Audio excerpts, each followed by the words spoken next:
माँ का आखिरी खत। रात के 12 बज चुके थे। माँ कभी दरवाजे की तरफ देखती तो कभी नज़र घड़ी की तरफ। माँ की आंखों में और चेहरे पर चिंता साफ नजर आ रही थी। थोड़ी ही देर में दरवाजे की घंटी बजी।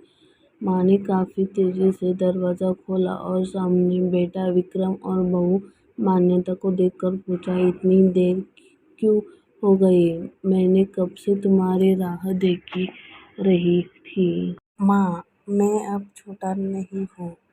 तुम मेरी चिंता मत किया करो। विक्रम के घर प्रवेश करते हुए बोला, बेटा कितना भी बड़ा हो जाए माँ के लिए छोटा ही रहता है। चलो छोड़ो, हाथ पैर धो लो, तुम्हारे लिए खाना लगा देती हूँ। माँ ने दरवाजा बंद करते हुए कहा, माँ जी हम बाहर से खाना खाकर आए हैं, आप खा लीजिए, हम सोने जा रहे हैं।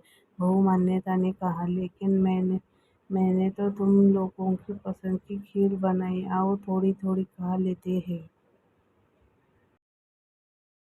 माँ तुझे एक बार में समझ में नहीं आता क्या? तेरी बहू ने कहा ना हमने बाहर से खाना खाकर आए, क्यों परेशान करती है? जा तू खीर खा ले और सो जा, और हमें भी शांति से सोने दे। माँ अकेले कैसे खीर खा सकती है और उसे बिना खाए नींद कैसे आ सकती है? क्योंकि बेटे के इंतजार में उसने कुछ भी नहीं खाया था। वह किचन में गई और एक गिलास पानी पिया और अपने रूम में चली गई। सुबह के 10 बजे विक्रम की आंखें खुली। बाजू में मान्यता अभी सो रही थी। विक्रम हॉल में आया तो लैपटॉप के पास रखी एक चिट पर उसकी नज़र पड़ी। यह चिट्ठी किसकी हो सकती है? यह देखने के लिए उसने चिट्ठी खोलकर पढ़ना शुरू किया।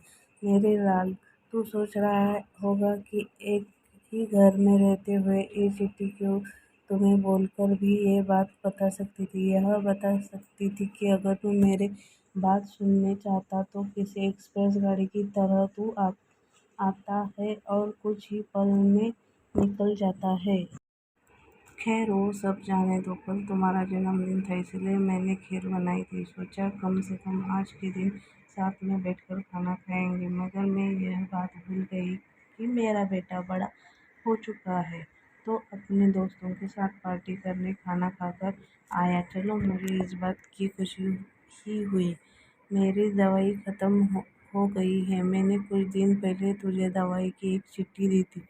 अगर वक्त मिले तो वह दवा मुझे ला कर दे, मुझे थोड़ी राहत हो जाएगी। विक्रम को याद आया कि 4-5 दिन पहले माँ ने एक दवाई की चिट्ठी दी थी। उसमें अपने ऑफिस के बैग में जाकर उस चिट्ठी को तलाशा और उसे खोलकर देखा। उसमें लिखा था, मुझे ऐसी दवाई ला कर दो जिसमें मैं अपने बेटे को भूल सकूं। विक्रम को रियलाइज हुआ कि मुझसे बहुत बड़ी गलती हो गई है। उसकी आंखें नम हो गई और तुरंत अपनी माँ के कमरे की तरफ दौड़ा। सबसे पहले उठ जाने वाली माँ आज क्यों नहीं उठती थी, देखकर उसे आश्चर्य हुआ। उसने माँ को उठाने की काफी कोशिश की, लेकिन माँ एक गहरी नींद में सो चुकी थी। विक्रम के पास फूट फूट कर रोने के अलावा और कोई चारा ही नहीं बचा। यह कहने की जरूरत नहीं है कि माँ-बाप जीवन में कितने मूल्यवान हैं। उनके रहते हुए उनकी सेवा करो, उनसे प्यार करो। वह चले गए तो कुछ नहीं पाओगे।